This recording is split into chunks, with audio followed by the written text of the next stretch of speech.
নমস্কাৰ বাস্তু অনুষ্ঠানলৈ আপোনালোক সকলোকে স্বাগতম জনাইছো। আশা কৰোঁ আপোনালোক সকলো ভালে আছে, কুশলে আছে, মংগলে আছে। আজি আপোনালোকৰ আগত আলোচনা লৈ আহিছো এটা অতি গুৰুত্বপূৰ্ণ বিষয় যে ঘৰত হয় আপোনাৰ ঘৰত অঘটন হোৱাৰ 5টা সংকেত, 5টা পূৰ্বাভাস।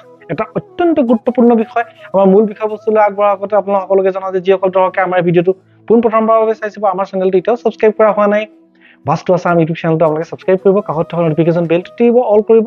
যিসকল দৰ্শকে আমাৰ ভিডিঅ'টো ফেচবুকত চাই আছে, বাস্তু আছাম ফেচবুক পেজখন আপোনালোকে ফ'ল' কৰিবলৈ নিশ্চয় নাপাহৰিব। ভিডিঅ'বিলাক ভাল পালে এটা লাইক কৰিব আৰু আত্মীয় স্বজন প্ৰিয়জনৰ মাজত আমাৰ এই ভিডিঅ'বিলাক উপহাৰ হিচাপে শ্বেয়াৰ কৰিব। আজি এটা খুব গুৰুত্বপূৰ্ণ হয়, খুব দৰকাৰী বিষয় আপোনালোকৰ সন্মুখত লৈ আহিছে যে আপোনাৰ ঘৰত হৈ থকা এনে কিছুমান কাম, 5টা সংকেত, 5টা পূৰ্বাভাস, যি আপোনাৰ ঘৰত হ'ব লগা কোনোবা অঘটন বিপদৰ আগজাননী দিয়ে। হয়, এটা অতি গুৰুত্বপূৰ্ণ বিষয়, প্ৰতি ঘৰ মানুহে জানিব লগা বিষয়। আমাৰ মূল বিষয়বস্তুলৈ আগবঢ়াৰ আগতে আপোনাক সকলোকে জনাই লওঁ কিতাপৰ কথা। ইতিমধ্যে সকলোৱে গমেই পাইছে আমাৰ দ্বাৰা ৰচিত বাস্তুশাস্ত্ৰৰ ওপৰত 2খনি গ্ৰন্থ। প্ৰথমখনি গ্ৰন্থ বাস্তুশাস্ত্ৰৰ পৰিৱেশ সলনি কৰক আপোনাৰ ঘৰখন, আৰু দ্বিতীয়খনি গ্ৰন্থ বাস্তুশাস্ত্ৰৰ পৰিৱেশ সৌভাগ্যশালী কৰক আপোনাৰ ঘৰখন।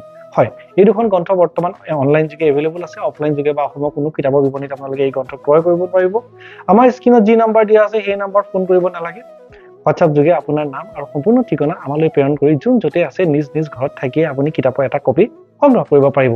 ইতিমধ্যে অসমৰ শত সহস্ৰজনে এই কিতাপ ক্ৰয় কৰি নিজৰ ঘৰখন বাস্তুসন্মত কৰিছে, শাস্ত্ৰসন্মত কৰিছে। এতিয়া আহক মূল বিষয়বস্তু। আজিৰ বিষয়বস্তু কি যে আপোনাৰ ঘৰত অঘটন হোৱাৰ আগেই, বিপদ অহাৰ আগেই, দুৰ্যোগ অহাৰ আগেই আপোনাৰ ঘৰত দিয়া 5টা লক্ষণ। Case, very important topic. অত্যন্ত সৰু কথা, প্ৰতিখন ঘৰে ঘৰে হৈ থকা বিষয়, সৰু বিষয় কিন্তু মন নকৰা বিষয়। কিন্তু সবচে ডাঙৰ কথা কি যে এইকেইটাক মই যি 5টা স্পেচিফিক 5টা কথা কম, মই এই 5টা কথা যদি আপোনাৰ ঘৰত হৈ আছে তেন্তে আহিব লগা অঘটনৰ আগজাননী হয়, এইটো আপোনালোকে জানিলে।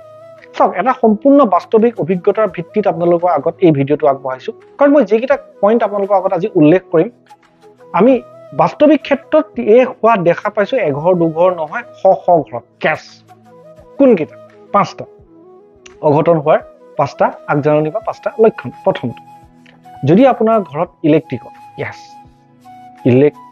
বয় বস্তু যন্ত্ৰ পাতি যদি বেয়া হয়, আপুনি সাৱধান। প্ৰত্যেকে মনত ৰাখক এইটো কথা, কাৰণ ইলেক্ট্ৰিকৰ বস্তু চাওক, চবৰ ঘৰতটো এটা সময়ৰ পাছততো ইলেক্ট্ৰিকৰ বস্তু ৰিপ্লেচ কৰিব লগা হয়। মই সেই বিষয়টো কথা কোৱা নাই, কিন্তু দেখিব যে আপোনাৰ ঘৰত ফ্ৰিজটোৱে হওক, অভেনটোৱে হওক, এচিটোৱে হওক, গ্ৰিজাৰটোৱে হওক, মটৰটোৱে হওক, লাইটবিলাকেই হওক, যদি সঘনাই যদি বেয়া হ'বলৈ ধৰিছে, বেয়া হৈ আছে, তেন্তে আপুনি তাক নহলোৱাকৈ কেতিয়াও নাথাকিব। কাৰণ বহুত মানুহৰ ঘৰত আমি দেখিছো যে লাইটটো বেয়া হলে এমাহ দুমাহলৈকে থৈ দিয়ে, মটৰটো বাৰু কৰিব লগাই হয়। বাকী মই দেখিছো যিকোনো ধৰণৰ ইলেক্ট্ৰিকৰ যন্ত্ৰ পাতি হ'ব পাৰে, ঘৰত যদি ইলেক্ট্ৰিকৰ সামগ্ৰী বেয়া হয় ন, তাক ইমিডিয়েট ঠিক কৰিব। বেয়া হৈ থকা অৱস্থাত ঘৰত কোনো ধৰণৰ ইলেক্ট্ৰিকৰ সামগ্ৰী আপুনি নাৰাখিব। ইয়াৰ ফলত আপুনি আপোনাৰ কামত ভাবিব নোৱাৰা বাধা পাব। আৰু সবচে ডাঙৰ কথা যে ঘৰখনলৈ ধন টকা পইচা অহাৰ ক্ষেত্ৰত সাংঘাতিক ধৰণে বেয়া প্ৰভাৱ দিয়ে। ইয়েছ, চ' মই আপোনাক কি ক'লো, ঘৰত যদি যিকোনো ধৰণৰ ইলেক্ট্ৰিকৰ আচবাব আছে, যদি সি বেয়া হৈ আছে ঠিক কৰক, যদি কামত নাই তাক ঘৰৰ পৰা আঁতৰক। সৰু কথা কিন্তু ভেৰি ইম্পৰ্টেণ্ট টপিক। ছেকেণ্ড, আপোনাৰ ঘৰত যদি কেনেবাকৈ উই ধৰে, ইয়েছ, আপোনাৰ ঘৰৰ ভিতৰতো হ'ব পাৰে, ঘৰৰ বাহিৰতো হ'ব পাৰে। কাৰণ আমি এনেকুৱা বহু ঘৰ প্ৰেক্টিকেলি আমি দেখা পাইছো যে মানুহ ঘৰ আছে, সিহঁতৰ ঘৰৰ সীমা ডাঙৰ, কোনোবা এটা চুকত উই লাগিছে, উই সাফলো আছে সৰু সুৰা হ'লেও, ইটছ ভেৰি ডেঞ্জাৰাছ। আপোনাৰ ঘৰত কাঠত উই লাগিলেতো বাৰু ঠিক কৰিব লগা আছেই, কিন্তু এটা কথা ভাবক, চাওক, উই যেতিয়া আপোনাৰ ঘৰৰ চাৰিসীমাত লাগিব ন, তাত ইমিডিয়েট তাক আঁতৰাব। কেনেকৈ আঁতৰাব? যদি আপোনাৰ কেনেবাকৈ দুৱাৰৰ চৌকাঠত লাগে তেন্তে আপুনি তাত ড্ৰপ দিব লাগিব, আৰু যদি আপোনাৰ সীমাত উই সাফলো আছে তেন্তে তাক আপুনি জ্বলাই পেলাওক, মাটি খান্দি সেই মাটি ঘৰৰ চাৰিসীমা বাহিৰত আপুনি পেলাই দিয়ক। কাৰণ চাওক, আমি এটা কথা দেখিছো যে উই সাফলো থকা ঘৰত মানুহৰ মৃত্যু পৰ্যন্ত হয়। কেছ, এইকেইটা মই প্ৰেক্টিকেলি এক্সাম্পলৰ পৰাই আপোনাক এইকেইটা কথা কৈছো। চ' উইটো আপোনাৰ ঘৰৰ চাৰিসীমাত থকাটো একেবাৰে বেয়া। যদি কেনেবাকৈ আছে তাক তেন্তে আঁতৰোৱাৰ ব্যৱস্থা কৰক। 3 নম্বৰ, এটা সৰু কথা কিন্তু ঘৰে ঘৰে হৈ থকা, কি গম পায়নে? আমি বাৰে বাৰে এইটো কথা আগৰ পূৰ্ব বহু ভিডিঅ'ত আমি উল্লেখ কৰিছো। যদি আপোনাৰ ঘৰত পানী লিক কৰে, ইয়েছ, যিকোনো এটা টেপত যদি কেনেবাকৈ পানী টুপকে পৰি থাকে, তেন্তে ইমিডিয়েট নেক্সট দিনাখনে সেই টেপটো ঠিক কৰাই, সেই টেপ আঁতৰাই তাত নতুন টেপ লগাওক। আপুনি এটা সময়ত গৈ অনুভৱ কৰিব সেই পিৰিয়ডটোত আপোনাৰ ঘৰখনৰ পৰা এটা মোটা ধন অথলে ওলাই গুচি আপুনি ৰখাব নোৱাৰাকে এটা কোনো এটা মানে বিনা কাৰণত অনাহকত ধনৰ অপচয় হয় আপোনাৰ ঘৰত যদি কেনেবাকে পানীৰ অপচয় হয়। আমি ভিডিঅ'টো উল্লেখ কৰিছো বাৰু বহু মানুহৰ ঘৰৰ মটৰ যেতিয়া পানী উঠাই ন বহু দেৰিলৈকে পানী পৰি থাকে আপুনি দেখিব সেই ঘৰত টকা পইচা নষ্ট হ'বই হ'ব পইচা লোকচান হ'বই হ'ব আৰু সবচে ডাঙৰ কথা যে টেপ হওক লেট্ৰিনৰ ফ্লেছ হওক এইকেইটা বস্তুত আপোনালোকে বিশেষভাৱে মন কৰিব কোনোবা যদি টেপ যদি লিক পানী পাইপ যদি লিক কৰি আছে ন ইমিডিয়েট তাক ঠিক কৰাব লগা আছে কাৰণ আপোনাৰ টকা পইচাকেইটা অপচয় হোৱাৰ পৰা বাচিব সো এইটো সৰু বিষয় কিন্তু এইটো এটা ধ্যান দিব লগা বিষয় 4 নম্বৰ আপোনাৰ ঘৰত বিপদ অহাৰ এটা আগজাননী হৈছে যদি আপোনাৰ ঘৰত পাৰই বাহ yes পাৰৰ ওপৰত আমাৰ এটা ভিডিঅ' আছেই বাৰু চক পাৰ বাহ আপোনাৰ ঘৰত থকাটো অতিশয় বেয়া এইটো কথা প্ৰত্যেকে জানি লওক পাৰৰ প্ৰতি মুহ নাৰাখিব পাৰক চাউল দিছে চাউল খাইছে চাউল খাই পাৰ ঘৰৰ পৰা গুচি গৈছে ডেট ইজ এনাফ এইটোৱে যথেষ্ট আপুনি থকা ঘৰত পাৰৰ স্থান কেতিয়াও নিদিব পাৰ থাকিলে কি হয় দুটা বস্তু আপুনি পাবই পাব যে পাৰিবাৰিক অশান্তি